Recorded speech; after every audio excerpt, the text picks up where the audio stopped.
کیا آپ جانتے ہیں کہ سال کی وہ کون سی رات ہے جس میں آپ کی اگلے ایک سال کی قسمت لکھی جاتی ہے؟ وہ رات جو آپ کی زندگی بدل سکتی ہے۔ چلیے جانتے ہیں شب برات کی حقیقت۔ السلام علیکم ورحمۃ اللہ وبرکاتہ۔ شب برات یعنی وہ رات جسے عبادت اور مغفرت کی رات کہا جاتا ہے، قریب ہے۔ کیا آپ جانتے ہیں کہ یہ رات ہماری تقدیر اور اللہ کی رحمت کے لیے کتنی خاص ہے؟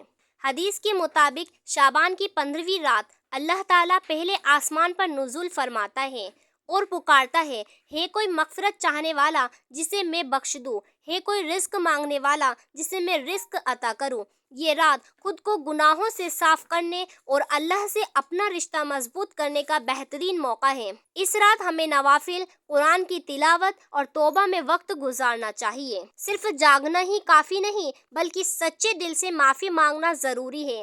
یاد رہے، اللہ ان لوگوں کو پسند کرتا ہے جو اس کی طرف لوٹتے ہیں۔ اللہ ہمیں اس مبارک رات کی برکتیں سمیٹنے کی توفیق عطا فرمائے، آمین۔ کیا آپ جانتے ہیں کہ شعبان کا مہینہ اپنی تمام برکتوں کے ساتھ ہم پر سایہ فگن ہے، اور اسی مہینے کی 15ویں رات یعنی شب برات آنے والی ہے۔ یہ وہ رات ہے جسے خود اللہ رب العزت نے اپنے بندوں کے لیے بخشش کا تحفہ بنایا ہے۔ شب برات کی فضیلت پر کئی احادیث موجود ہے۔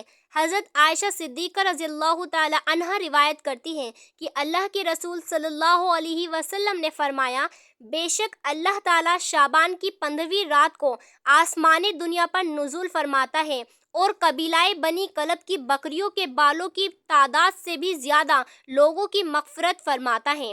اس کا مطلب یہ ہے کہ اللہ تعالیٰ کی رحمت کا دریا اس رات اتنا وسیع ہوتا ہے کہ وہ بے شمار گنہگاروں کو معاف کر دیتا ہے۔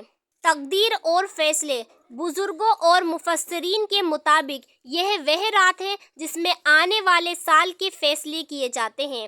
کسے رزق ملنا ہے، کس کی ولادت ہونی ہے اور کس کی روح قبض کی جانی ہے، ان تمام امور کی فہرست فرشتوں کے حوالے کی جاتی ہے۔ اسی لیے اسے شب برات یعنی چھٹکارے کی رات کہا جاتا ہے۔ اس رات کیا کریں؟ سوال یہ ہے کہ ہم اس رات کو کیسے گزاریں؟ سچی توبہ۔ سب سے پہلے اپنے گناہوں پر شرمندہ ہو کر اللہ تعالیٰ سے معافی مانگے۔ نوافل اور تلاوت، تہجد، صلاۃ التسبیح اور قرآن کی تلاوت میں وقت بتائیں۔ دعا، اپنی اور پوری امت کی مغفرت کے لیے رو رو کر دعا کریں۔